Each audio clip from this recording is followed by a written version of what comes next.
un nuevo encuentro en Antropoceno. Hoy grabamos en el Día del Maestro, así que enviamos saludos a todos los maestros y trajimos con mucha alegría a nuestro amigo Hugo Alconada Amón para hablar de periodismo bajo presión, poder, verdad y democracia en tiempos turbulentos.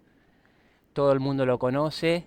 Él me pidió una introducción breve solamente como columnista y participante de La Nación, además de muchas cosas que hacen. A su espalda van a ver un libro que está últimamente publicado. Pero sin más, le damos la palabra. Bienvenido, Hugo. Gracias por estar con Antropoceno. Buenas tardes y muchísimas gracias, Javier. Para mí es un placer y además te agradezco el esfuerzo y la paciencia que me tuviste para ir amasando la oportunidad hasta que la pudimos concretar. Y sí, yo prefiero no hablar mucho de mi currículum porque no es necesario. Además, por lo general yo suelo plantearlo o resumirlo de un modo sencillo. Soy abogado y periodista, así que el día que me muera me voy al infierno directo. Eh, Dicho eso, vamos a entrar en lo nuestro, que es periodismo bajo presión. Y tengo claras las pautas que me dio Javier, así que lo que tengo preparado es muy breve. Y lo primero que me vino a la cabeza cuando estaba repasando y preparando esta charla era que son tiempos bajos, tiempos cuestionables y tiempos ásperos para nuestro oficio. Y esto es tanto por factores externos como así también por responsabilidades propias de nosotros, los periodistas. Y entre estos factores externos, sí, por supuesto, la primera son las críticas que estamos recibiendo del poder en el sentido amplio, ¿no? Tanto económico como sindical, eclesial, pero en particular de los políticos, que esto es algo que viene como una tendencia no solamente en Argentina. Entonces tenemos, por ejemplo, a Donald Trump planteando "We don't hate the media enough", no odiamos lo suficiente a los medios de comunicación. Y tenemos el plagio local de Javier Milei hablando de nosotros no odiamos a los periodistas lo suficiente. Pero también podemos hablar de antes, de los tiempos de Cristina Fernández de Kirchner con 678 y los pósters y las imágenes de distintos periodistas en la Plaza de Mayo y gente que pasaba por allí para escupirlos. Desde eso hasta, obviamente, los desafíos que presentan las redes sociales, las plataformas nuevas o no tan nuevas ya como Google, donde es posible acceder a múltiple información gratis y es Google la que se queda con la torta publicitaria, mientras aquellos que impulsan, generan esa información no cobran un centavo.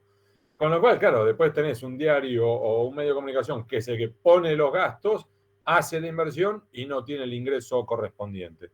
Y a esto obviamente se suma desde, por un lado, las burbujas, que generan un sesgo de confirmación y burbujas que generan desafíos hasta insólitos. Le voy a dar un ejemplo sencillo.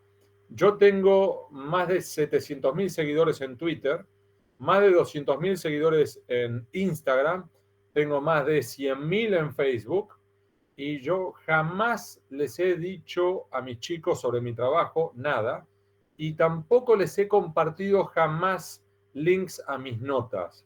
Y mis tres hijos, que hoy tienen 25, 22 y 19, y los tres son universitarios, ninguno de los tres jamás recibió una nota mía.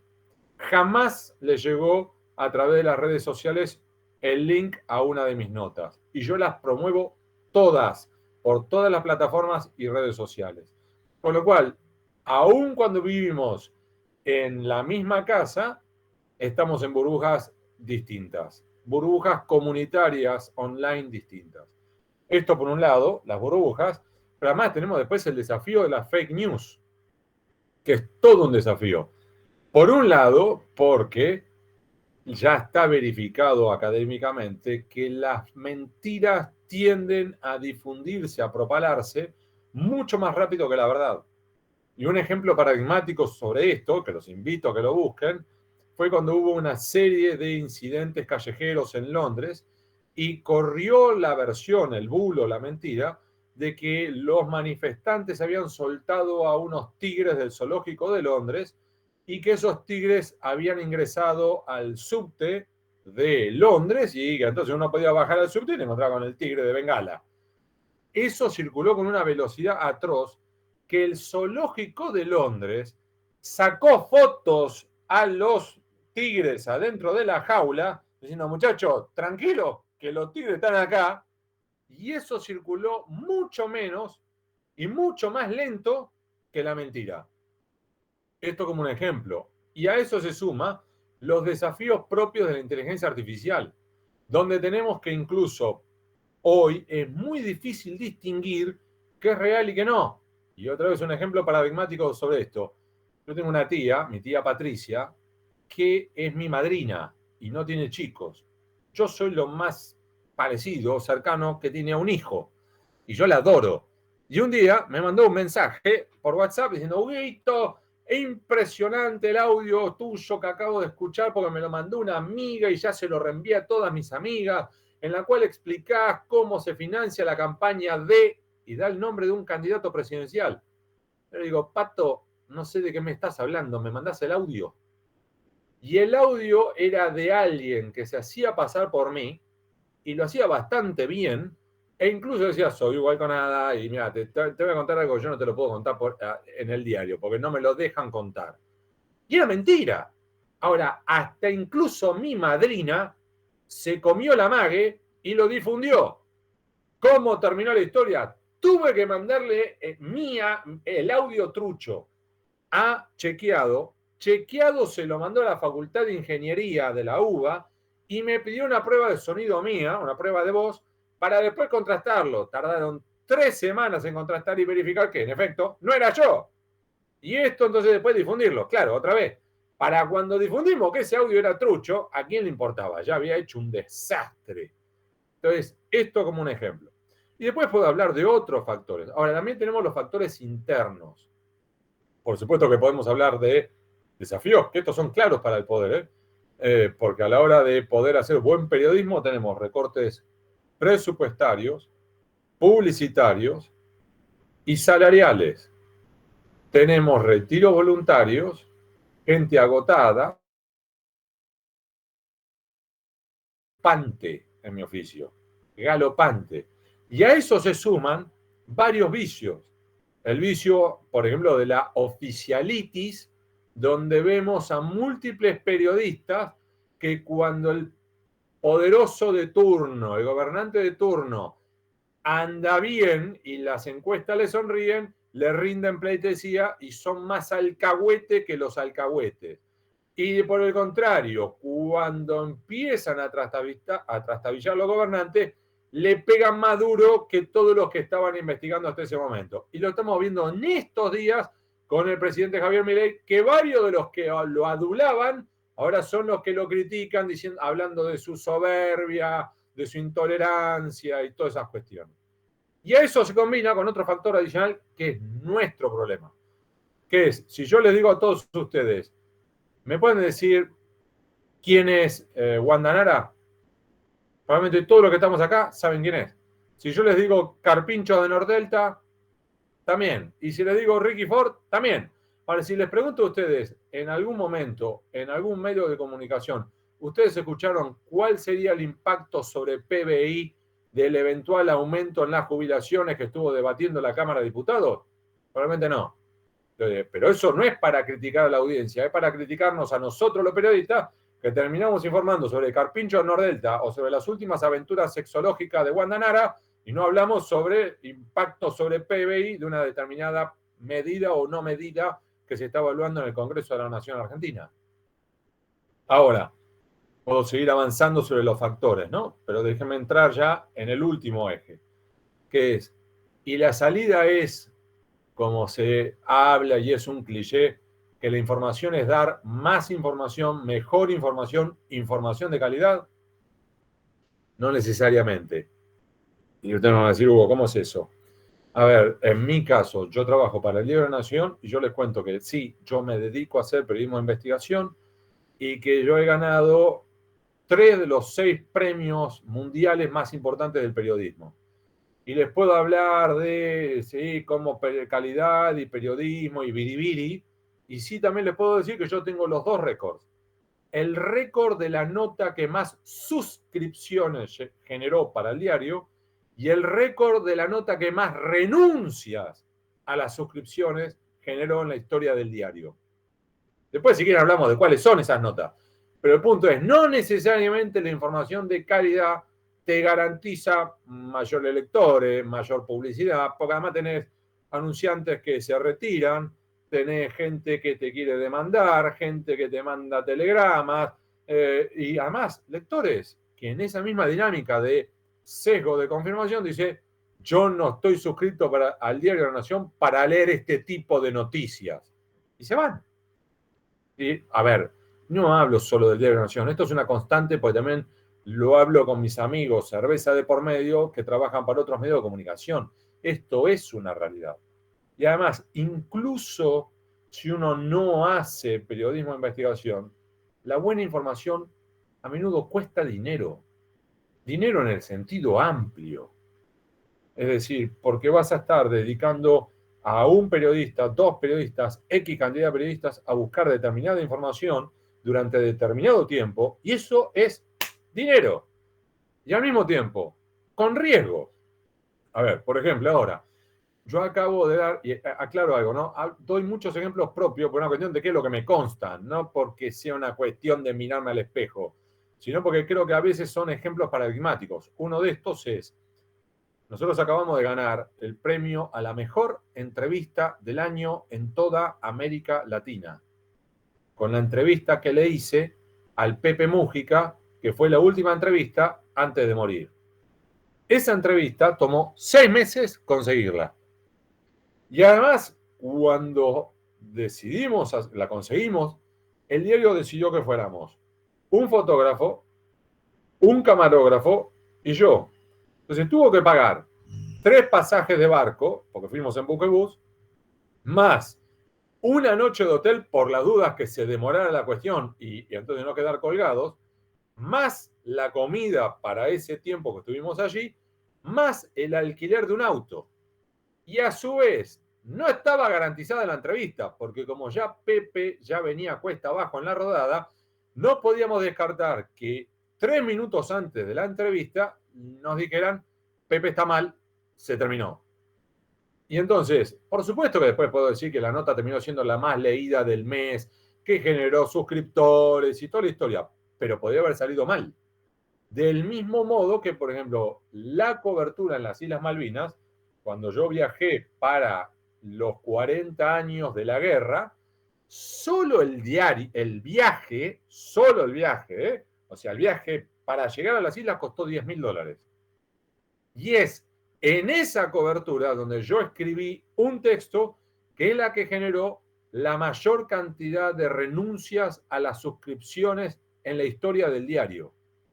Entonces, no necesariamente dar un periodismo de calidad te genera un beneficio.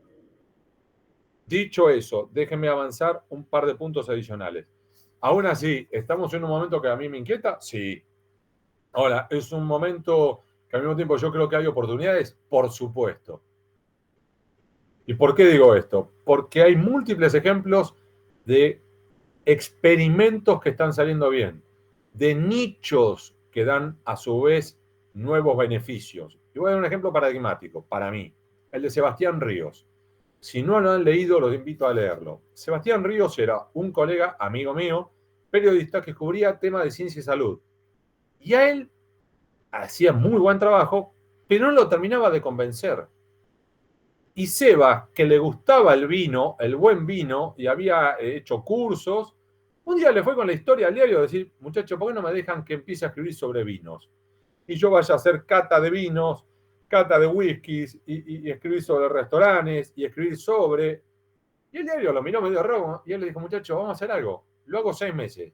Si sale mal, vuelvo a Ciencia Salud. Fue un golazo.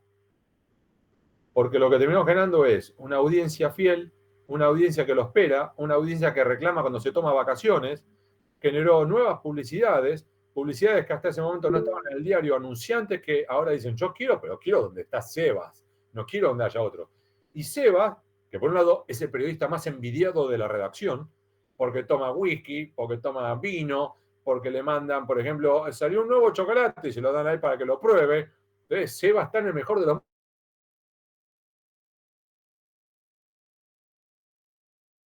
Eso es una oportunidad. Esto como un ejemplo, pero al mismo tiempo también el de Micaela Urdines, que es una colega que es la que está haciendo el abordaje sobre periodismo y comunidad. Y es una maravilla lo que está haciendo. Y ella también ha encontrado un nicho que no genere ingresos publicitarios, pero que generan algo distinto, que es un entramado, un sentido de sociedad, de comunidad. Y es una maravilla lo que está haciendo.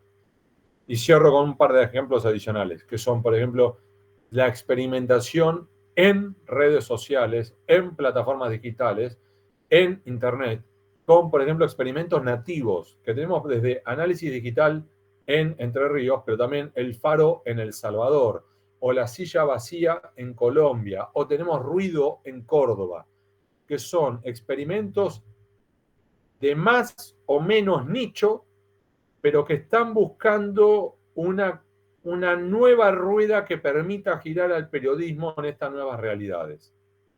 Y en ese punto, que es la experimentación, yo creo que ahí tenemos nuestra oportunidad. Porque así tenemos entonces algunos canales de streaming que están haciendo temas y cosas muy buenas.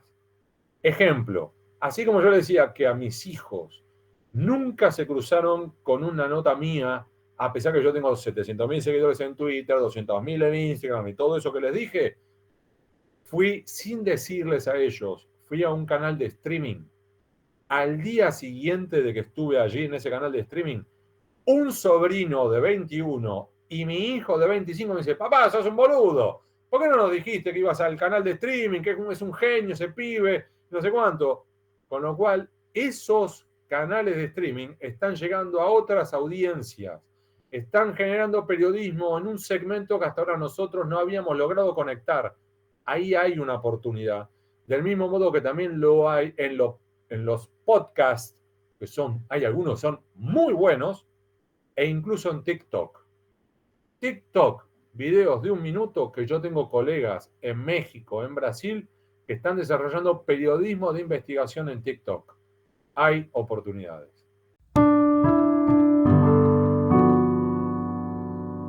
Vamos a dar comienzo a la lista de preguntas. Vamos a comenzar a partir de ahora. El primero es Mariano Vinograd. Hugo, me encantó la charla, esta actitud resiliente de plantear problemas, desafíos, autocrítica y oportunidades. Nosotros, Antropoceno, creo que somos uno de esos medios nuevos. Somos un ejercicio ciudadano que se constituyó en tiempo de cuarentena porque antes teníamos un encuentro presencial, tomábamos un vino, comíamos unas empanaditas y a lo sumo llegábamos a ser 10, todo más o menos desde Buenos Aires hasta La Plata, el más lejano. Hoy somos 200 o 300 y todos los días intercambiamos un tole-tole de fake news, verdades, opiniones, notas, etcétera. Me encantó lo que hablaste de la oficialitis, es uno de los temas que nos preocupa y cómo los oficialitoides del día a la noche pasan de criticar a adular o viceversa. Bueno, soy adulto, soy sexalescente, tengo casi 70, pero como sé usar las redes sociales, soy sexalescente. A mí me encanta ir al café a leer el diario. No lo compro yo, pero lo compra el café. Pero soy uno de los pocos que lo lee en el café. Pero me casé por segunda vez y ahora convivo con niñas de 13 y 11 años que están informadísimas, pero por TikTok o por redes sociales. No saben lo que es una televisión, un diario, una radio. Sin embargo, cuando la campaña de Milei había unos debates acá entre las dos hijas de mi mujer, que por entonces tenían 11 y 9, acerca de motosierra, dólar, etcétera, me interesa mucho esto. ¿Cómo podemos transmitir, colaborar, sinergizar, empatizar con estas nuevas formas de comunicación que a veces nos divierten, a veces nos parecen un poco superficiales? Lo que a nosotros los ancianos nos parece superficial, ¿necesariamente lo es? Sería mi pregunta. No, no. Primero, muchísimas gracias por el aporte, Mariano, porque es buenísimo. Segundo, ¿son necesariamente superficiales? No, no. Y hay oportunidades. A ver, para los que tienen, por ejemplo, Instagram o TikTok, habrán visto, por ejemplo, que hay algunas cuentas en ambas redes sociales sobre libros que son una maravilla, pero una maravilla. Y recomiendan libros, fomentan lectura, entonces fomentan el juicio crítico, del mismo modo que hay, por ejemplo, cuentas en Instagram y cuentas en TikTok que hablan sobre filosofía, sobre historia. Entonces, obviamente, si uno va a ver la modelito de turno mostrando el trasero, sí, te quedaste ahí. Ahora, las redes sociales son como cualquier otro instrumento, son como un arma de fuego. En las buenas manos sirven para prevenir el delito, en la mala mano hacen un desastre. Y te voy a dar un ejemplo puntual sobre esto que para mí es también, otra vez hablo sobre mí, pero simplemente porque es algo que me consta, que es, yo tengo 700.000 seguidores en Twitter. Cada vez yo lo que lo utilizo es para difundir, por ejemplo, un par de líneas de la nota que estoy publicando y sumarle luego el link a la nota para el que quiera leer un poco más, haga clic. El índice promedio, ¿no?, de cliqueo en ese link en Twitter es entre el 2 y el 5%, ¿sí? En cada uno de esos posteos. Por el contrario, en Instagram tengo menos seguidores, 200.000, y uno diría, mira, Instagram es el reino de la superficialidad, es pura imagen y todo lo que quiera. Mi índice de cliqueo en las historias de Instagram llega a ser del 20%. Tengo más gente cliqueando en Instagram a los links, a las notas, que en Twitter. Y tengo también, por supuesto, que lo hago en Facebook, lo hago en todas las plataformas posibles, todas las que tengo. Entonces ahí hay un ejemplo, es decir, a veces las redes sociales son oportunidades, porque también, del mismo modo que Internet, a mí me ha permitido generar, por ejemplo, lectores que en el diario se ríen a carcajadas, porque el diario tiene forma de más o menos traquear dónde tenés lectores, ¿no? Y se ríen a carcajadas y dice, Hugo, me decía la otra vez un colega, tenés un tipo que te lee en Zimbabue. Entonces, claro, y se ríe a carcajada, tenés un tipo en Japón y me va tirando los datos donde aparece gente que me lee. Y eso es una maravilla. Porque antes que hubiera sido imposible, ¿qué le ibas a mandar? El diario por correo, te llegaba 3 semanas después. Entonces, hay oportunidades. El desafío es cómo aprovecharlas. Me hiciste acordar, Hugo, anoche en el canal alemán comentaban de una chica que se dedica a hacer TikTok de 90 segundos sobre el holocausto, con un contenido inédito y re profundo, con un montón de seguidores. Y nadie hubiera pensado que en 90 segundos ella podía mandar material inédito. Increíble. Y ha llegado así a toda una nueva camada, toda una nueva generación para transmitir información valiosa. Beto Weiner, adelante Beto. El comentario es el siguiente. Yo observo que en la mayoría de las profesiones, en casi todas, tenés especialidades. Yo soy ingeniero agrónomo, hay gente que se dedica a la ganadería, la horticultura, floricultura, riego, etcétera, etcétera. Ni hablemos los médicos, ni hablemos los abogados.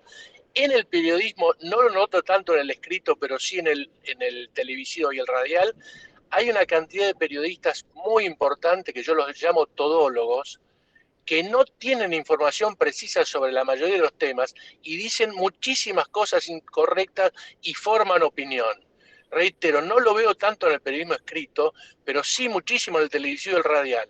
De golpe un periodista deportivo pasa de un día para otro a hablar de política internacional y lo peor de todo, reitero, es que forman opinión y eso a mí me resulta muy peligroso. Es como que un oftalmólogo se pudiera a sacar una muela, por ahí le sale bien, pero en general le sale mal. Esa es mi pregunta. Coincido plenamente. Y el tema ahí que tenés además es cuando estás en vivo. Entonces, claro, estás en vivo y Rusia invadió Ucrania y te dicen, hay que informar sobre eso. Y vos mirá, decís, no sé dónde queda Ucrania. Eso es un desastre. Coincido con vos. Por supuesto que hay periodistas que se van especializando, hay periodistas que son especialistas. Y el diario, por ejemplo, el diario de la Nación, todos los años organiza una maestría que la desarrolla con la Universidad de Itela, ¿no? Y entonces estamos cada año buscando más a profesionales de otras carreras y entonces traerlos al periodismo. En fuera abogados, politólogos, historiadores, economistas, licenciados en relaciones internacionales, para darles capacitación en periodismo para luego introducirlos en una redacción. con la esperanza de que entonces, por ejemplo, un licenciado o licenciada en Relaciones Internacionales escriba sobre temas internacionales, que los economistas vayan a economía. Obviamente, que estos términos generales, ¿no? Pero esto que vos decís, sí, es uno de los problemas que tenemos. Y además a mí este es un punto. Cuando uno tiene que ir todos los días, por ejemplo, a un canal de televisión, a un programa de 2 horas, ¿cuántos días podés tener información valiosa? Hay un momento en el cual tenés que agarrar la guitarra y el riesgo de pifiarle a la cuerda no sé, no me acuerdo ni cómo se dice. Las chances de pifiarle son enormes.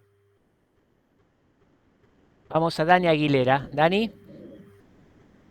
Usted habló de Zaira Nara y todos los carpinchos y eso, que el periodismo habla de esos temas. Y a mí me hace ruido porque no se habla mucho de educación, más del país. La provincia de Buenos Aires ya es un caos, pero ¿por qué no hay periodistas que hablen seguidamente de la educación de nuestro país? Porque no escucho mucho, solo se comenta, se habla cuando hay un caos de alguien, como ahora la chica esta que fue con el revólver a la escuela. Hoy tenés con las nuevas tecnologías, hay una aplicación en el teléfono que con un delay, con una demora de unos pocos segundos, te dice cuál es el rating de tu programa de televisión comparado con el rating de los otros programas en el mismo horario. Y vos habrás visto que los periodistas tienen acá una cucaracha, ¿viste? El audífono. En ese audífono, lo que te están tirando es eventualmente, vamos para acá, ya tenemos la foto, tenemos un gráfico para sumarte. Y además, cuando están viendo el rating, si ven que tu rating mejora, te dicen, dale, expandilo. Y vos vas a ver que entonces están, por ejemplo, con un experto o una experta y se va alargando el tema y por ahí son 40 minutos que lo tienen al aire y ya al final hasta le preguntan sobre cuál es la receta para hacer un chipá. Y vos decís, ¿qué está pasando acá? Y mide, tiene rating. Y por el contrario, vos podés haberte ido, Daniel, desde Corrientes hasta Buenos Aires, porque te convocaron para hablar de un determinado tema. Si vos a los 3 minutos lo que vos estás diciendo no genera rating y por el contrario empieza a derrumbarlo, te van a matar. Van a decir, muchísimas gracias, Daniel, por haber venido. Vamos al siguiente tema. Y vos decís, ¿me vine desde Corrientes por 3 minutos? Sí, Daniel, afuera. Y vos me decís, Hugo, ¿eso es una vergüenza? Sí. Al mismo tiempo, los programas de televisión viven de la publicidad y la publicidad se mide por segundo. Cada segundo tiene un valor. Ese valor se define por el promedio mensual de rating. Con lo cual, cada minuto que vos tenés bajo rating genera menos dinero y eso a su vez va a generar que a fin de mes vos vas a recaudar menos. Eso significa que al mes siguiente, eventualmente vos a tu productora vos le tenés que decir tal, están despedidos. Porque no tenemos dinero para pagarles. Con lo cual, cada segundo de rating puede llevar a la pérdida de un laburo. Con lo cual, si vos tenés educación o la guerra en Ucrania o lo que sea, me pasa a mí, que yo a veces hemos hecho investigaciones que han tomado 9 meses, posta que me ha pasado, las publicamos y como no miden, me ponen arriba los carpinchos Nordelta y yo me recontracaliento y voy al diario hecho una furia diciendo, ¿para qué carajo me mandan a investigar esto durante 9 meses si a las 3 horas por reloj me sacan de la página web para poner a Wanda Nara? No, bueno, Hugo, pero esto no mide. Y no, o sea, por supuesto que me enojo, pero al mismo tiempo lo entiendo. Entonces, son esos desafíos que afrontamos de cómo generar algo sustentable. Porque también el diario La Nación, al final del día, vive de los suscriptores, de la venta del diario de papel y de la publicidad que pueda conseguir. Entonces, si vos no tenés buenas métricas, estás frito. Te llevo un cachito al barro de lo cotidiano. Dale. Y es que tenemos un gobierno que se vendió como combatiente de la casta.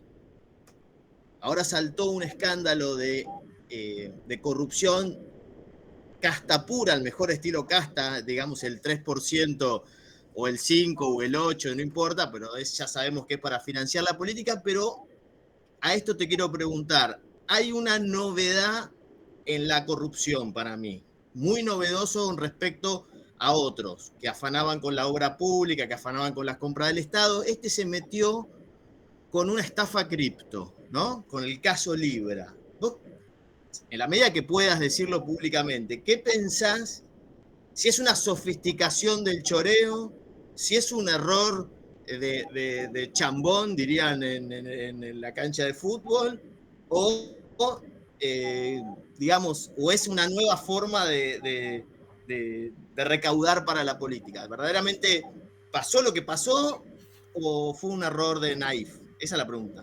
A ver, primero, nosotros los que estamos investigando siempre corremos de atrás a los forajidos, ¿no? Y nos pasa a nosotros, le pasa a los fiscales, le pasa a la policía.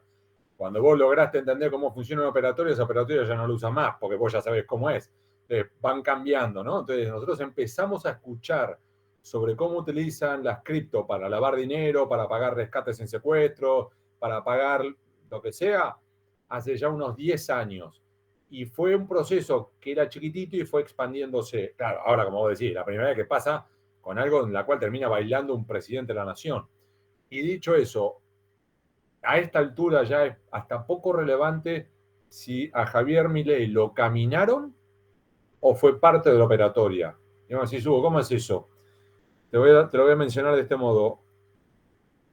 Richard Nixon fue el primer y único presidente en la historia de los Estados Unidos en tener que renunciar, forzado por el escándalo Watergate, por los periodistas, pero además por una investigación en el Senado norteamericano. Y esa presión estuvo centrada no en el caso Watergate en sí, que era el ingreso de una serie de agentes para plantar micrófonos en el Comité Demócrata Nacional, sino en el encubrimiento posterior, en la cual el presidente Nixon había mentido y ocultó información. En este caso lo que tenemos es algo parecido. Ya en parte, por supuesto que es relevante y hay que ver qué pasó, pero ya el presidente Javier Milei lo hemos encontrado en que al menos en una ocasión ha mentido. Porque él lo que ha dicho es, yo lo único que hice fue me limité a copiar de internet el código alfanumérico, volcarlo en un posteo y subirlo a la red social X. Eso es falso.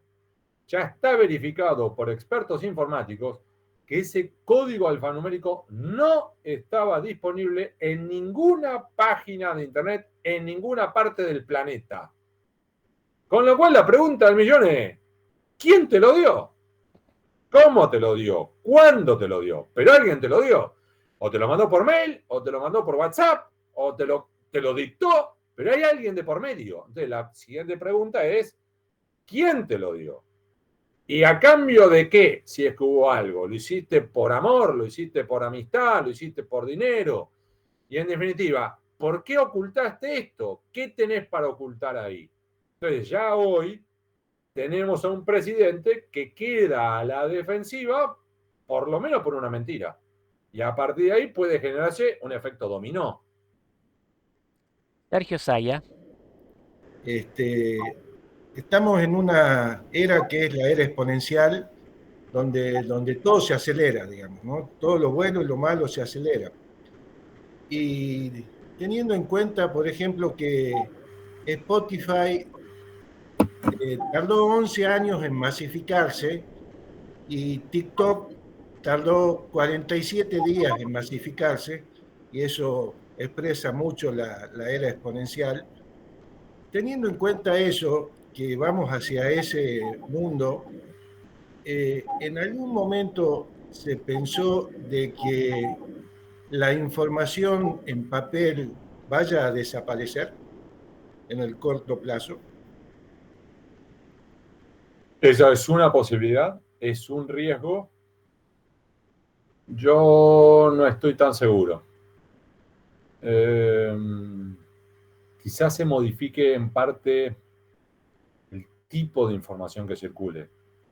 ¿Qué quiero decir? Que eventualmente que los diarios tiendan a desaparecer, puede ser, pero van a quedar, quizás sean de nicho, o quizás hay que replantearlo.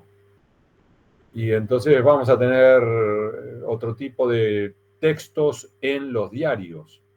Textos que quizás sean más analíticos, más de profundidad. Y quizás haya una combinación. Es como los libros. Sí, tenés hoy los Kindle y los ebooks, pero hay mucha gente, y me incluyo, a mí me gusta el diario, el libro papel. A mí me gusta el olor, me gusta tocarlo, me gusta subrayarlo. Sí, tengo una Kindle, sí, a veces la uso, pero yo prefiero el libro papel. Y en esa misma línea te digo, el New York Times, al igual que otros medios de comunicación, está experimentando con distintos formatos, ¿no? Decir, bueno, a ver, suscripción, todo papel, las 7 días de la semana. Suscripción, todo digital y te doy pleno acceso. ¿Sabes cuál es el plan de suscriptores que más éxito tiene en el New York Times? Es la suscripción digital de lunes a viernes y la suscripción papel los fines de semana. ¿Por qué? Porque al menos en el imaginario del suscriptor o suscriptora, que después no necesariamente se condice, es de lunes a viernes, yo te leo acá mientras que estoy yendo en el tren o en el subte o en el micro, te voy leyendo acá cuando puedo, ¿sí? Ahora, yo lo que quiero sábado y domingo, una taza de café, abrir el diario y decir, no me jodan más.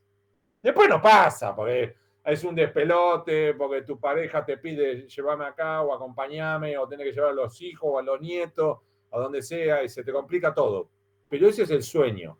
Y además, en una idea de decir, mira, por lo menos lo voy a ojear, voy a separar las páginas que me interesan para leer después tranquilo durante la semana, y lo leo a la noche antes de irme a dormir, leo esto que es una crítica de un artículo de un libro, y esto es una reseña de una obra de teatro, y esto es análisis político que me interesa, y guardar las páginas. Esto es lo que más está funcionando en el New York Times. Y yo creo que ahí también, lo que hablábamos antes, ahí hay una oportunidad, hay un camino para explorar. Me hiciste mención a eso y me acordé de tu artículo de los rusos, que me acuerdo que separé el diario y lo estuve leyendo toda la semana tranquilamente. Vamos a Hugo Flaumbaum. Hola, tocayo. Hola, tocayo. ¿Cómo va?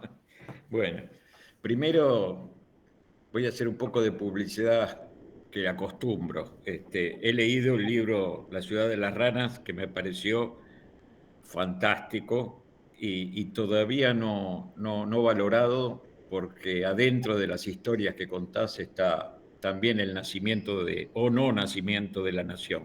Yo soy uno de los que cree que todavía la nación, hasta que no resuelva ese conflicto nacido en ese momento, no va a terminar de nacer. Fuera de eso, vamos a la charla que nos has dado, y yo te hago una pregunta. Las redes sociales son lo que has dicho y lo que todos vivimos con nuestros hijos, con nuestros nietos, con toda la gente y lo que inciden. ¿No puede ser también una oportunidad para la reconexión entre lo que ahora se llama la política como un sustantivo, que no lo es, como si fuera un sujeto, digamos, y la gente, para poder reconectar a la gente a través de consultas mucho más transparentes que las encuestas, que todos sabemos que pueden estar preñadas de alguna subjetividad, por decirlo livianamente? Yo creo que sí, Hugo. Yo creo que sí. Primero, gracias por tus palabras por la ciudad de las ranas. Gracias. Y yo creo que sí, que esas redes sociales también son una oportunidad para reconectar. Por ejemplo, a mí me parece muy valioso lo que hace Barack Obama en Instagram, por ejemplo. Y del mismo modo que también me parece muy valioso lo que hacen varios filósofos en redes sociales. Como también me parece genial lo que hace Andrés Malamud en Twitter. Entonces, hay ejemplos virtuosos. Claro, el punto es como suele ocurrir. Vos podés tener 100 alumnos que se portan bien y uno que es un demonio de Tasmania, y el demonio de Tasmania acapara la atención, aunque más no sea para tratar de calmarlo, pero acapara la atención. Entonces, lamentablemente lo que tenemos es que hay ruido que tapa la señal. Ese ruido, a ver, puede ocurrirte como ahora nos ha pasado con el lamentable comentario que hizo el gordo Dan sobre la hija de Luis Juez. Y eso te termina ensuciando todo el ámbito comunitario que vos podías generar diálogo allí dentro. Y es un desafío, pero yo creo que sí, que hay una oportunidad. Y de los gobernantes, perdón, Javier, ¿y los gobernantes no lo pueden usar? Sí, yo creo que sí, y otra vez, hay ejemplos virtuosos. El desafío también es un ida y vuelta, porque vos necesitas gente que emita mensajes valiosos y una audiencia que quiera absorberla, que la busque, que la fomente, que la difunda. Mirá qué interesante esto, mirá qué interesante esto otro. Al menos por ahora, esperemos que esto cambie, y nosotros sabemos que muchas veces esto es como un péndulo, ¿no? Al menos por ahora tiende a prevalecer los gritos, el ruido, mirá cómo tal destrozó a tal otro. Es decir, hasta el título de la presentación del comentario, además después vos lo ves y no lo destrozó nada, hubo una discrepancia, una disidencia, pero viste, mirá cómo lo humilló. No es necesario titular así, y aún así lo que genera es como más resistencia. Ahora sí, Pablo Rubio. Estamos ante un cambio desde la comunicación de los actos periodísticos, me parece a mí. Esta, digamos, necesidad de acomodarse a esta nueva manera de comunicación del periodismo no hace que los periodistas realmente queden relegados a un área más circunscripta y empiecen a prevalecer comunicadores de periodismo que no son necesariamente periodistas. Sí, es posible. Y al mismo tiempo es cómo trazamos la línea, ¿no? Sí, entiendo lo que va. Es decir, no es lo mismo un comunicador. A ver, vamos a dar un ejemplo sobre esto, ¿no? A ver, para ahí estamos alineados, Pablo. Es decir, por ejemplo, un Rosenblatt, Pedro Rosenblatt, ¿es un periodista o es un comunicador? Probablemente sea él, yo hablé con él se define más cercano a comunicador que a periodismo. Y él, por ejemplo, sí hace entrevistas, pero a su vez él no, cuando aborda un tema, no hace el debido fact-checking y no busca dos fuentes independientes entre sí. Entonces, pero él no lo digo como crítica para él. Él dice, mira, Hugo, yo soy comunicador, no soy periodista. Al mismo tiempo, cuando me entrevistó, te digo, la entrevista que me hizo fue más seria, más profunda y más respetuosa que muchos supuestos periodistas que llevan en el periodismo hace 30 años. Tal Entonces, cual. Lo que pasa es que ahí está que el comunicador de periodismo pasa a ser más bien una persona que genera un personaje de comunicación porque es un negocio. exactamente. ¿Sí? Entonces esa es la mediocridad a la que nos vemos expuestos y se pierde todo lo que es la información real. Y si a esto le sumás la permanente exposición a los fake news que tenemos, y se va al diablo, la verdad que el periodismo se va al diablo. Totalmente.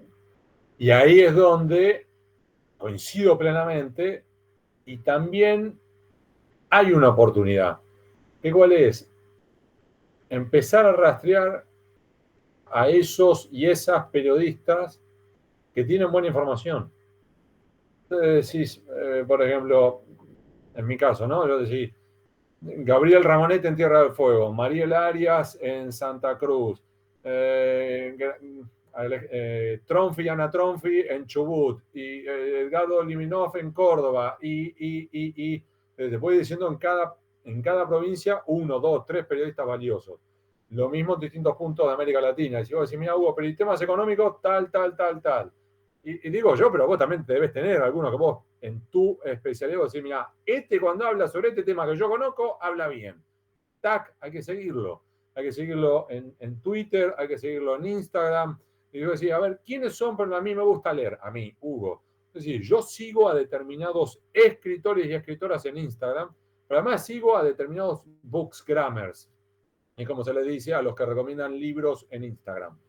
Y al mismo tiempo yo también sigo a determinados periodistas por ejemplo, en Europa, en Estados Unidos. Entonces decís, el ruido de los supuestos comunicadores y supuestos periodistas que llaman que periodistas son show, No les doy bola. Ahora, sí, por ejemplo, cuando Carlos Pañi escribe, lo leo. Y cuando Joaquín Morales Solá escribe, lo leo. Ahora, también lo leo a Ezequiel Fernández Murs cuando escribe sobre deporte. Y sigo a José María Irujo en España. Y lo sigo a Cue. Y en Estados Unidos lo sigo a... Y entonces uno puede empezar a encontrar decenas, cientos de periodistas valiosos que te pueden aportar información. Entonces, mira, Ucrania, ¿quiénes son los mejores que sí? Entonces, por ejemplo, en mi caso, yo sigo a la Deutsche Welle alemana, que tiene un servicio en español, a la BBC en inglés y en español, lo sigo a un par de medios franceses, a la República de Italia. Entonces, uno puede ir pescando información valiosa de múltiples lugares. Vamos a Lisandro Abril. Gracias. Lisandro. Como ciudadano quería agradecerte por tu coraje, por Muchas tu gracias. resiliencia, por tu tenacidad, porque vos sos para mí un ícono de lo que cuando Montesquieu diseña la República y no pone al periodismo, esa es la primera enmienda de los Estados Unidos, libertad de expresión, era para desnudar el poder. Y que es una función básica que hace la razón que justifica el periodismo y por qué la libertad de prensa. Tema que no está en la agenda china, por ejemplo, por motivos que... Ahora, pregunta, en el contexto de que las redes sociales claramente han sido un vehículo para la estimulación de la grieta global política, no es un fenómeno argentino, es un fenómeno, está Trump, está Orbán en Europa, Netanyahu, you name it. Y entonces yo estoy muy, es como el tema nuclear, la tecnología per se puede ser para bien o para mal, depende de cómo se use. Entonces yo estoy muy interesado, quién está investigando a dónde las redes sociales logran construir un proceso que genere consenso, porque hoy tener coraje genera consenso. Y sigo, no sé si seguís al Harvard Research Center for Artificial Intelligence for Democracy, y bueno, y ahí entonces empiezan a aparecer ejemplos de ciudadanías que usan las redes para generar consenso, y sobre eso se habla poco, que no está en el interés eso, de lo que usan las plataformas tecnológicas, porque la cena de antanoche de Trump con los líderes tecnológicos mostró esta alianza de el negocio que es ser monopolista a nivel de manipulación de la psicografía individual para consumir, incluso representación política, lo cual es gravísimo desde el punto de vista de lo que estamos teniendo por delante. Pero bueno, pregunta, ¿a dónde ves vos luz en términos de redes sociales que constituyan consenso? Me parece muy bueno el punto. Y creo que hay ejemplos virtuosos, ojalá hubiera muchísimos más, pero hay. A ver, por ejemplo, el trabajo que está haciendo Santi Marateas, cuando desarrolla, impulsa, por ejemplo, colectas comunitarias. Es genial eso. Y como dices, conozco varios, lo que hablábamos antes, ¿no? Por ahí lo que decíamos, no necesariamente son periodistas, a veces son comunicadores, a veces son influencers, pero muy valiosos. En los canales de streaming, por ejemplo, hay múltiples programas que uno dice, mira, hablan de huevadas. Sí, pero al mismo tiempo generan, impulsan este tipo de colectas, impulsan comunidad. Del mismo modo que, por ejemplo, Andy Kuznetsov, que sí, que por ejemplo, cuando está en televisión yo a veces lo quiero matar, y él, se lo he dicho, y me ha invitado a su programa de televisión, y le que no voy ni a patadas, Andy, te quiero mucho, pero no voy ni a patadas. No me siento cómodo en ese programa. Pero así como te digo eso, en su programa de radio, todas las semanas tiene un espacio dedicado a tratar de generar algo virtuoso. Y es una maravilla. Del mismo modo que vos decís, te puede gustar o no, por ejemplo, Felipe Piña, ¿no? Por su visión ideológica. Pero, por ejemplo, Andy Kuznetsov lo ha incluido en su programa de radio y todas las semanas tiene un segmento sobre historia, que por supuesto tiene su visión, Felipe, sobre la historia, pero por lo menos es una forma de difundir conocimiento, y el propio Felipe Piña les dice a los oyentes, no se queden solamente con yo lo que estoy diciendo, lean. Hay perlitas, ojalá no fueran perlitas, ojalá fuera todo el firmamento, pero lidiamos con eso. Del mismo modo que ocurre, por ejemplo, en los Estados Unidos, que sí, que tenemos esto que vos decías, que coincido, Y al mismo tiempo vos tenés, por ejemplo, a Oprah Winfrey. Oprah Winfrey, que es una conductora de televisión, es como la Susana Jiménez de los Estados Unidos. Es una mujer afroamericana con un recorrido de vida impresionante y que ella tiene su propio club de lectura. Y ha generado, pero que cada vez que te recomiendo un libro son millones de libros que se venden. Y bienvenido sea. Entonces, cada uno desde su lugar, no cada uno, a veces algunos lo generan. El desafío también es cómo lograr que eso genere rating. Y ese es un dilema. Te voy a dar un ejemplo. El diario me pidió a mí que me sumara a hacer entrevistas para el ciclo Conversaciones. ¿Sí, Lisandro? Y yo no tenía ganas de invitar a expertos en temas de corrupción o lavado de activos, porque yo tengo la cabeza quemada. Ya bastante tengo con investigar eso todo el día. Entonces, lo que le planteé al diario, ¿por qué no me dejan que voy a convocar a escritores y a escritoras? Y vamos a hablar de sus nuevos libros, sobre literatura, sobre lectura. Y eso mide bien. No mide tanto como Wanda Nara, pero mide bien. Entonces, el desafío es cómo lograrlo. Y entonces, por ahora estamos experimentando con, por ejemplo, sobre esa entrevista que dura 35 minutos, 40 minutos, extraer videos de 1 minuto para poderlos subir a Instagram, subirlos a TikTok, y de ese modo ver si logramos que más gente vaya al otro. Y también te digo esto, ¿no? Que me ha pasado, por ejemplo, con Topo, con este libro, que voy a programas y decís, Hugo, perdón por la expresión, ¿qué carajo haces en ese programa? Y yo el objetivo es, voy a programas con la ilusión y la idea de llegar a audiencias que habitualmente no llego. Y funciona. Y lo hemos medido, que por ejemplo, fui al programa de Pedro Rosenblatt y aumentó la venta de los libros. Fui al de Mirta Legrand, Mirta sola es una genia, te vende toda una edición, sola ella. Claro, pero eso es segmento mayores de 60 años. Pedro Rosenblatt me permitió llegar a los menores de 25. Entonces, hay oportunidades. Coincido con vos, ojalá hubiera mucho más sentido de comunidad, mucho más de estos propaladores de lo virtuoso. El desafío es cómo lograrlo. Vamos a la pregunta de Fernando Vilela. ¿Ver? Sí, Hugo, bueno, muchas gracias por esta charla y por todo lo que haces siempre. Bueno verte otra vez. Bueno, gracias. Yo soy de esos, como decías recién, de que compra papel el fin de semana, ¿sí? Y miro La Nación y miro Clarín. Y acá lo que estoy encontrando es que cada vez hay menos páginas y casi no hay páginas de publicidad. Entonces, mi preocupación es que necesitamos que investigadores como vos o como otros puedan hacer su trabajo, pero si no hay un financiamiento, tal como dijiste, ¿cómo va a ser eso, no? Entonces, el tema queda en la suscripción. ¿Eso está funcionando adecuadamente? ¿Cómo ves ese destino del financiamiento del periodismo del estilo que haces vos, que entiendo que es necesario para sostener una sociedad democrática, que el poder sea indagado en cada una de sus cosas? La respuesta corta es depende, Fernando. Ahora te la extiendo. Depende en este sentido, que esto también lo vemos en los Estados Unidos.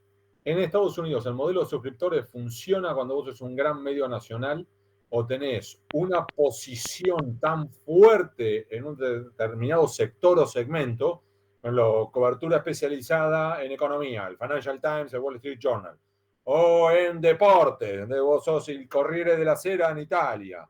Entonces, ahí sí tenés una oportunidad, generar suscriptores con información propia. O funciona en los medios ultralocales y chiquitos. Ejemplo, el Willamette Weekly, que es un semanal gratuito de Portland, Oregon, ganó el premio Pulitzer a la mejor investigación periodística. Porque hizo una investigación hiperlocal sobre abusos sexuales del mayor, del intendente de Portland. Lo tumbaron y ganaron el Pulitzer. O sea, yo estuve ahí, La redacción es así y es semanal. y son 6 páginas, pero lograron un modelo sustentable. El problema, Fer, lo tienen los medios que son el jamoncito del sándwich. Es decir, no son grandes, no son tan chicos y son el medio... Y Google no le paga. Por ejemplo, el Dallas Morning News está frito. El Chicago Tribune está frito. El Boston Globe está frito. Es un medio local, pero con demasiada estructura que no la puede sostener. Por ejemplo, cuando estuve en el Dallas Morning News, entré, eran 3 pisos, 2 pisos eran fantasmas. Podía jugar al fútbol ahí adentro, no había nada. Y se van achicando, porque retiro voluntarios y ya no son nada de voluntarios. Pasás por la escalera de emergencia y te empujan. Entonces, ahí hay un desafío. Al mismo tiempo, para el Diario de la Nación, hoy, el modelo de suscriptores, estamos en una transición donde tenemos que el diario papel, aunque no tiene publicidad, se está relativamente sustentando y manteniendo números verdes gracias a la venta del diario papel a los lectores. El modelo de Internet se está sosteniendo y vamos avanzando con los suscriptores. Pero eso también es una situación, si querés, infieri, como dicen los italianos. ¿Por qué? Porque si tenés que, por ejemplo, Javier Milei llegar a aplicar el IVA, Milei o el que sea, el presidente de turno, aplica IVA a los diarios y la venta del papel pasa a ser número rojo. Que si la situación económica, tenemos una recesión más complicada, ¿cuántos suscriptores te van a renunciar? Entonces, claro, vas bien siempre que la situación económica general vaya bien. Te doy un ejemplo, salgamos ahora, Fer, incluso de los diarios. Lo mismo pasa con los libros. Sí, claro. Los libros, hoy, el mercado argentino es un 0 menos que lo que era el mercado editorial argentino en los años 90. Es decir, hoy, un libro en la Argentina es bestseller si vende 10.000. En los años 90 te escupían si vendías 10.000. Hoy te invitan con champán. De hecho, solo medido este julio contra julio del año pasado, las editoriales vendieron un 23% menos de ejemplares, no de número, no de dinero, de ejemplares menos año contra año. Pero al mismo tiempo, voy a decir, claro, este libro vale 39.000 pesos. ¿Cuánta gente está en condiciones de pagar 39.000 pesos por un libro? Entonces, voy a decir, entre comer y un libro, se terminó la discusión. De sumo, Hugo, que hace 30 años vos pasabas por el hall de Retiro y estaba la quinta, la sexta, la noche del diario y las publicidades en las empresas necesitaban de los diarios para llegar a cada domicilio. Hoy tiene tantas vías alternativas que el diario es una más posiblemente, no le suma Y a ni su siquiera el segmento ideal. ¿Por qué? Porque vos, el publicitar en el diario La Nación, vos decís, voy a publicitar sobre, no sé, los relojes estos para entrenar para correr, los Garmin. Es decir, lo voy a publicitar en el Diario de la Nación. ¿Y cuántos lectores del Diario de la Nación corren? Y de los 300.000 lectores, 5.000. ¿Y cuántos de esos para ese día le abrieron el diario? 1.000. Y de esos 1.000, ¿cuántos vieron la publicidad? 300. ¡Puta madre! Ahora, vos buscás a un par de influencers. Por ejemplo, a la chica argentina esta, que es muy buena, que tiene el récord argentino de la media maratón. Y le pagás a ella, le mandás de regalo este reloj, y le pagás, no sé, 300.000 pesos por mes, la chica te lo usa. Y dice, miren qué lindo mi reloj, que lo pone en Instagram. Llegó mucho más para que se rían, pero al mismo tiempo sintomático. Yo llevo 10 libros, arranqué en 2009. Mis últimos 5 libros han sido bestseller, número 1 en ventas en toda la Argentina, ¿sí? Javier, cuando yo empecé a difundir los libros, mis primeras ciclos eran rondas de entrevistas con los periodistas de los grandes medios, de los grandes diarios que hacían las reseñas y críticas. Y vos te tenías que poner perfume, decirle te quiero, qué linda corbata, y tratar de que ese tipo te bendijera, te diera la bendición papal de tu libro, ¿sí? Ya después hubo libros en los cuales me decían, Hugo, prestale atención sobre todo a los blogueros. Entonces, ibas a esas mismas rondas de entrevistas y ya tenías algunos periodistas, pero también algunos blogueros. En mis últimas 2 presentaciones de libros, que fueron por Topos y la cacería de hierro, el jefe de prensa de Planeta se me acerca y me dice, Hugo, te Hola, ¿qué enfocás hay? en los Creo que quedó bookgrammers, un ratito el después resto en el balcón. es justicia. Sí, yo lo miro y digo, ¿qué son los bookgrammers? Dice, Hugo, son los que difunden por Instagram los libros. Ahora, vos decís, mirás a los bookgrammers y por ahí tienen 3.000 seguidores, 5.000 seguidores, 10.000 seguidores. Ahora, ese varón o esa mujer que tiene 10.000 seguidores te hace pulgar arriba y ese pulgar arriba son 300 libros más, 500 libros más. Te llega a dar el pulgar abajo, está frito. Tenemos un montón de cosas para hablar, pero ya estamos en los últimos minutos y tengo varias personas, así que a todos les voy a pedir esencia en el cuestionamiento. Y Darío yo Pico. prometo ser corto en la respuesta. Vamos. Dale, Darío, vamos adelante. Darío Pico. Sí, gracias por la descripción de las complejidades del funcionamiento de un medio periodístico. Un conflicto permanente es la diferencia entre la noticia y la opinión. La realidad es que nos hemos estado acostumbrando a una suerte bastante difundida de periodismo en la que el periodista es esencialmente un militante. Y últimamente llegamos al extremo de hasta que todo un equipo de noticias es militante. El ejemplo extremo, por supuesto, fue 678. Pero también es La Nación Más y S5N. Sí. Exactamente. Entonces, la pregunta es, la posibilidad de distinguir la noticia de la opinión, porque muchas veces la opinión tergiversa la noticia. La tergiversa por muchas razones, por lo menos se me ocurren dos.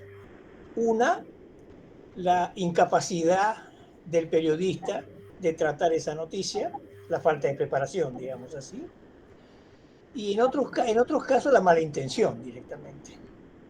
Ahora, yo recuerdo hace muchísimos años, creo que era la revista Time, para el artículo central, el tema central de la película, del ejemplar, publicaba siempre la opinión de dos personas cuyas opiniones eran virtualmente antagónicas. Y eso, al lector o al que está mirando la televisión o la radio, le permitía discernir, por ejemplo, hasta qué punto había malversación en la opinión, mala intención, etcétera, etcétera, etcétera. Ese fenómeno parece absolutamente ausente hoy en día en la televisión. Es decir, no hay confrontación de ideas real en el periodismo. Ese es un tema que coincido plenamente, Darío. En términos teóricos, lo que deberías tener es, lo que es información, dato, fecha, cifra, nombre, dato, fecha, cifra, nombre, punto. Y luego deberías tener aparte, incluso en una sección aparte, lo que es opinión. Las columnas de opinión, los editoriales, los análisis, etc. Después vos podés incluir algún texto de opinión dentro de la cobertura noticiosa. No, la perspectiva es tal. El problema incluso es cuando ya se te mete el chimichurri. Entonces vos tenés el mismo periodista que te pone dato, fecha, cifra y su opinión. Si no quiero tu opinión, sacala. Ese es un tema. Ahora, ¿es una realidad? Sí. ¿Es un dolor de cabeza? Por supuesto. Y ahora demos un paso adicional. Eso lo estamos viendo además en, por ejemplo, las redes sociales. Lo que hablábamos antes, las burbujas. Luego tenés, todos los que son los demócratas se comunican entre sí en Estados Unidos, ¿no? Todos los que son los republicanos se comunican entre sí, pero al menos antes estaban en la misma red social, Twitter. ¿Sabes lo que está pasando ahora, Darío? Ya directamente es considerada, por ejemplo, Twitter es una red, por ejemplo, hoy considerada republicana. Entonces están ahí. Los demócratas se fueron directamente a otra plataforma. Es una locura. Ahora, vos decís, ¿es nada más que una cuestión de disquisición académica? No. Esto es una de las causales de la hiperpolarización que estamos viendo. Gente que deja de verse como habitantes de un territorio común, de una comunidad, para pasar a verse como adversarios y ahora como enemigos, que no se hablan. Es un peligro. El desafío de lo que hablábamos antes, era cómo volvemos a generar, que me pareció muy bueno ese planteo, cómo volvemos a generar comunidad, el sentido de comunidad. Gente que piensa distinta, que está dispuesta a sentarse a tomarse una cerveza juntos. Eso es lo que tenemos que lograr. Ese es el desafío. Volvemos a la época de las tribus, parece ser. Es que, ¿sabes qué, Javier? Lo que está pasando a mí me pasa. Esto que hablábamos antes. Incluso hay suscriptores al diario que están renunciando cuando publicamos textos que ellos no quieren leer. Vamos a Mario Lanari. Mario. Sí, Hugo, muchísimas gracias. Muy interesante todo. Te voy a hacer una pregunta que surge de mi ser, digamos. Yo me siento como un conservador en cuanto a valores y tradiciones, pero a la vez acepto el progreso. Y siento que por un lado hay que respetar el individuo, por otro lado hay que respetar la libertad de opinión, y entiendo que hay países y gobiernos totalitarios, democracias con populismo, etc. ¿Cómo viven ustedes, digamos, en la nación o en los medios, la tensión que puede ser el mantener las costumbres, lo que uno entiende como buenos valores, y la libertad donde no hay límites? Es una tensa situación, donde vamos cometiendo errores, vamos aprendiendo, tratamos de preservar usos, costumbres y valores, pero es un desafío diario. Obviamente el diario, incluso creo que lo tengo por acá, de Ricardo Sidicaro, está por acá, que era La política vista desde arriba, que era un gran análisis ensayístico sobre el diario La Nación. Y marca estas dos tendencias que tenemos todavía hoy dentro del diario La Nación entre los nacional conservadores y los demócratas liberales, ¿sí? En el sentido norteamericano de los liberales. Y es una tensión, lo mismo que hay una tensión entre los tradicionalistas y los innovadores, ¿sí?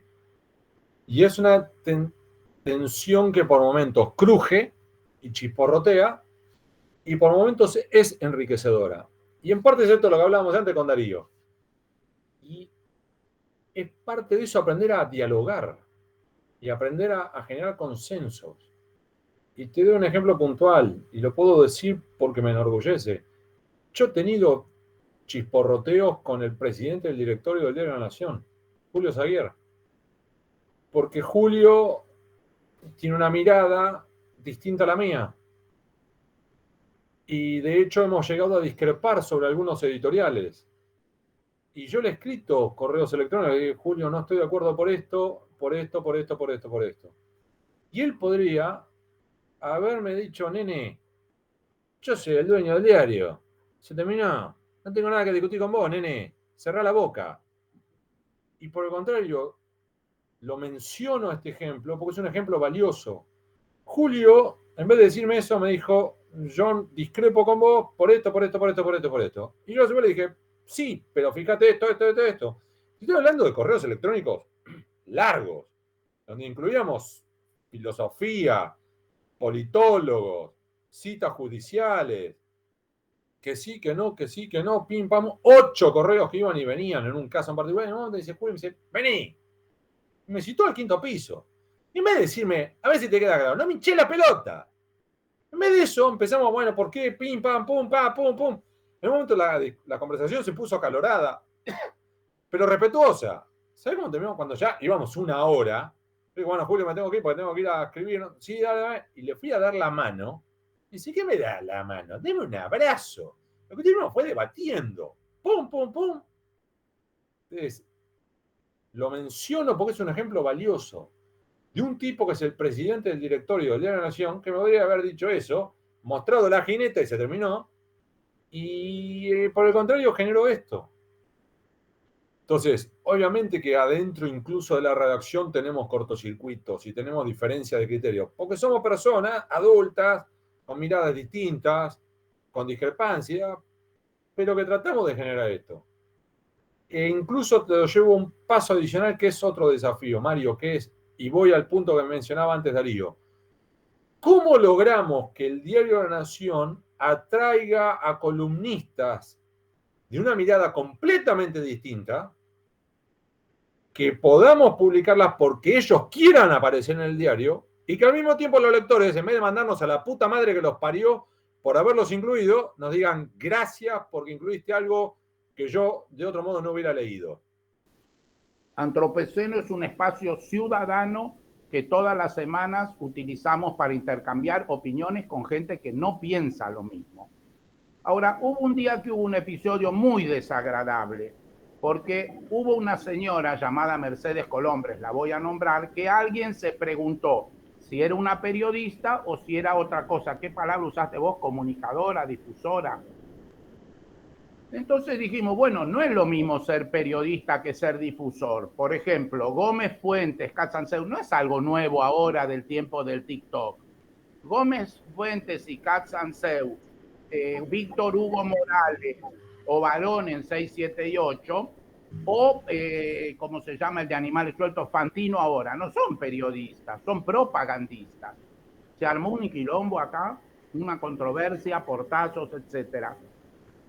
Es injuriante decirle a alguien que usted no es un periodista y porque no hace investigación, dice cualquier cosa en base a su ideología. Eso no es un periodista. Ahí te freno, Mariano, no para hacer una defensa, ¿no? Pero es muy difícil definir qué es un periodista. Obviamente que comprendo la deontología periodística y la doble fuente, ¿no? Pero hay muchos colegas que no hacen investigación, pero hacen periodismo extraordinario, ¿no? Y al mismo tiempo decir, ¿cómo lo definimos? Por eso yo adscribo a la mirada de Gabriel García Márquez sobre el periodismo no como una profesión, sino como un oficio. Y por eso, a su vez, yo también hasta me siento incómodo con una eventual matriculación de los periodistas. Pues sí, ¿y cómo lo matriculamos? ¿Y cómo definimos? A ver, te la complico más, Mariano. Si vamos a pedir un título habilitante, yo no soy periodista, no me recibí de periodista. Yo soy abogado, o sea, ya me sacaron de la cancha. Me sacas a mí, a Nelson Castro, que es médico, a Carlitos Pañi, que es historiador, y a Diego Cabot, que es periodista, y entonces empezamos a decir, del Diario de la Nación te quedan posta la mitad. Y además, ¿y quién va a estar adentro del Tribunal de Ética? Porque mi miedo es que termine entrando el tren fantasma. De que el tren fantasma, después, que además va a adscribir al oficialismo de turno, sea de izquierda, de derecha, populista, lo que sea, me venga a citar en el Tribunal de Ética para darme un apercibimiento. Sí. ¡Oh! Y ya me pongo nervioso ahora, se me cae el poco pelo que tengo. Vamos a Roberto Bizán. Vamos, profesor. El pasaje de los medios tradicionales de comunicación a las redes sociales lleva todo a 180 caracteres. En un mundo donde yo percibo, llegado casi a los 70, mucha más cliché, afirmación que reflexión para un mundo mucho más complejo. ¿No estamos empobreciendo el debate a través de ese medio? Yo le hago este planteo a la gente joven que hace TikTok y me dice, vos no entendés nada, a futuro nos comunicamos no con la palabra, sino con la gestualidad. ¿Va a cambiar eso? Me gustaría tu reflexión en esa línea, en un mundo cada vez más complejo, donde los grises están por encima del blanco y del negro. Coincido con vos. Al mismo tiempo es cómo aprendemos a surfear esta ola para utilizarla a nuestro favor. En una dinámica de escalones de profundidad sucesiva. ¿Qué quiero decir? Por ejemplo, yo en mi caso, te invito, Roberto, ¿vos tenés Instagram? Bueno, fíjate, pero si no podés poner, viste, en Instagram, ponés en Google, Instagram Alconada, Hugo Alconada, y te va a salir. ¿A qué voy? Yo lo que hago es ponerlo en Instagram, otra vez, en teoría, el reino de la frivolidad y la superficialidad. que hago es, te incluyo en las historias de Instagram nada más que el título de la nota y el link. Nada más. Pues si Hugo, el título muchas veces no abarca la complejidad del caso, por supuesto. Pero, tac, es como una primera invitación. Y después pongo el primer párrafo de la investigación en los reels, que se llama así. En definitiva, el que solo quiere quedarse con el título, por lo menos recibió el título. El que ya quiso leer el primer párrafo, por lo menos ya tuvo el primer párrafo. Y el que quiere profundizar más, se va a la nota. Que si querés es lo mismo que pasa cuando hacemos la reseña de los libros. Viste que, por ejemplo, vos tenés la crítica literaria en el suplemento literario del diario. Es decir, el que quiere quedarse nada más que en eso, se queda nada más que en la reseña. Y va a tener una idea aproximada de qué va. Ahora, si querés profundizar, compra el libro. Y si querés más, andate a podcast y tener la oportunidad de escuchar al autor. Entonces, las redes sociales te pueden quedarte nada más que en el título y en la nada misma, el cliché, como vos decís, que coincido, pero también hay la oportunidad de decir, me zambullo más. Ejemplo otra vez sobre los libros, ¿no? Decís, ejemplo, nosotros en el club de lectura, leemos el libro, pero después muchos de nosotros vamos buscando, por ejemplo, un podcast donde hayan entrevistado al autor. Y después buscamos reseñas de críticos literarios que nos ayuden a pensar sobre el libro. E incluso a veces llevamos a especialistas, por ejemplo, sobre Borges. Lo hemos llevado al club. Le damos el whisky mientras hablamos de Borges. Ya al final no hablamos de Borges, pero no sabemos ni dónde estamos parados. Y nos tomamos un Uber para volver a casa. Pero funciona. Porque terminamos aprendiendo más sobre Borges y disfrutando un buen momento. Entonces, el desafío, coincido con vos, es cómo logramos que la gente no se quede con el gordo Dan insultándolo a Luis Juez y su familia. Y cómo logramos que por lo menos vayan por ejemplo, a buscarlo a Malamud, para mí una de las mentes más brillantes que hay hoy en la Argentina. Y que a su vez, fíjate que Andrés Malamud, en Twitter son como si fuera citas máximas, parece Confucio o Sun Tzu, pero al mismo tiempo eso te lleva a después a leerlo a él. Es que son conclusiones las de Malamud.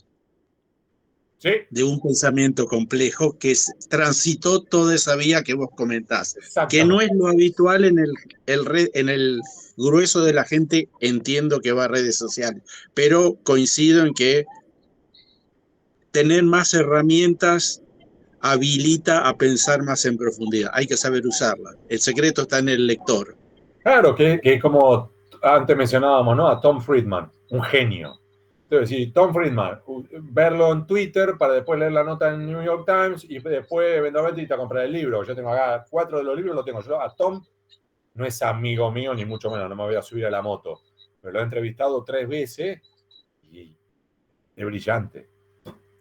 Antes de pasar a nuestro amigo Agustín, que es el último que va a preguntar, Seminario me pregunta, ¿quién era el apellido de la periodista de nombre Micaela? Que él lo quería tomar nota. ¿Mencionaste a Urdines. Listo, Seminario, estamos arreglados. Vamos a Agustín Crozat y cerramos la ronda de preguntas. Agus. Bueno, justo mencionaste a Malamud. El que no está súper metido quizás en política o en geopolítica en general, le podría parecer aburrido. Por eso el ejemplo que quería dar es volviendo a Eslovenia, que mencionaste al principio, un filósofo esloveno que tiene 64 años, no es tiktokero ni nada por el estilo, pero tiene un humor muy ácido, muy brutal, pero en medio de todo ese teatro tiene... El señor Zizek. Ese mismo, claro. Tiene reflexiones súper profundas. Y a mí nunca me gustó la filosofía, pero me hizo meterme en ese mundo, tampoco súper, pero digamos, escuché cosas que nunca iba a escuchar, porque lo vi en TikTok puteando con sus tics, con sus cosas. Digo, ¿cómo podría el periodismo hacer lo mismo? O si existe, mismo yo por curioso para seguirlos. Coincido plenamente con lo que acabas de decir, ¿no? Y de hecho, hay ejemplos del periodismo tratando de experimentar en el buen sentido.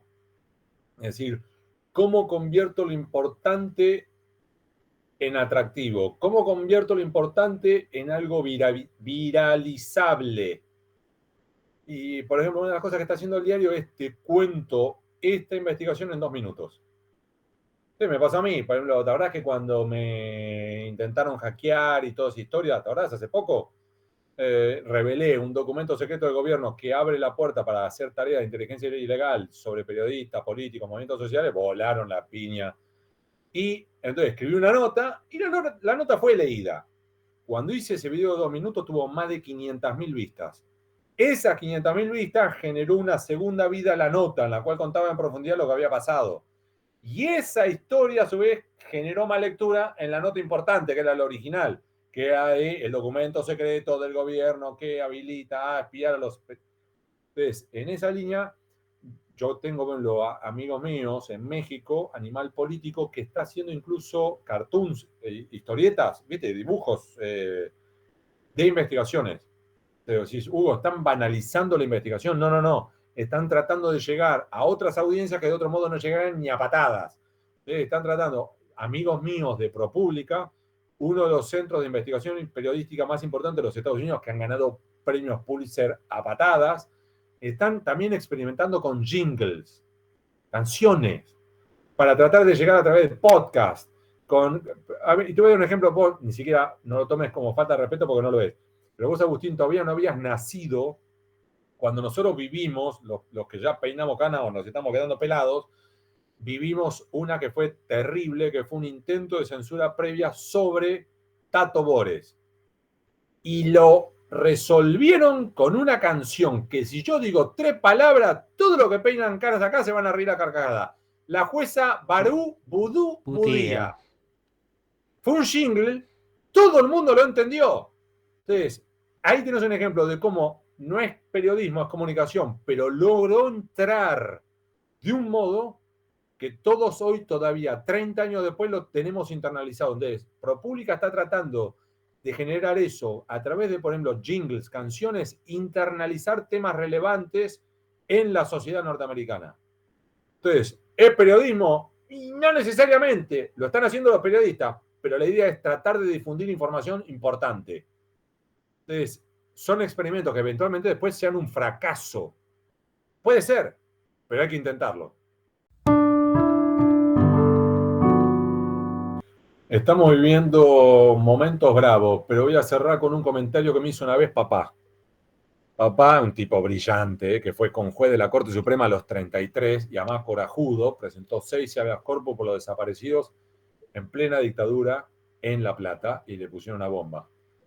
Y papá una vez me vino a escuchar a una charla y cuando salimos me dijo, mijito, lo tuyo estuvo muy bien, pero es desesperanzador. Y me dijo, te voy a pedir que me prometas algo. Le digo, sí, papá.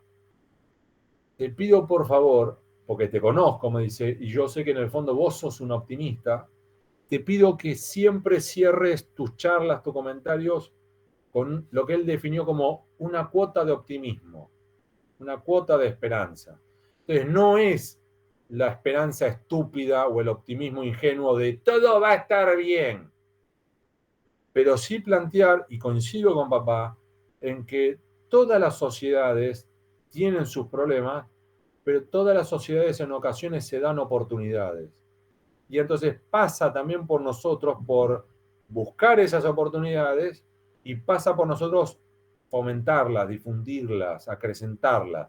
Esto como hablábamos antes, si ustedes saben de, por ejemplo, un periodista valioso, compartan lo que ellos escriben. Si ustedes encuentran a alguien que en redes sociales hacen algo piola, como esto que vos decías recién, Agustín, el tipo que es piola es Zizek. Probablemente acá hay varios que hasta ahora por ahí no sabían que él está en TikTok, ahora lo van a buscar. Es fomentar eso, las redes que alimentan la esperanza. Cierro acá.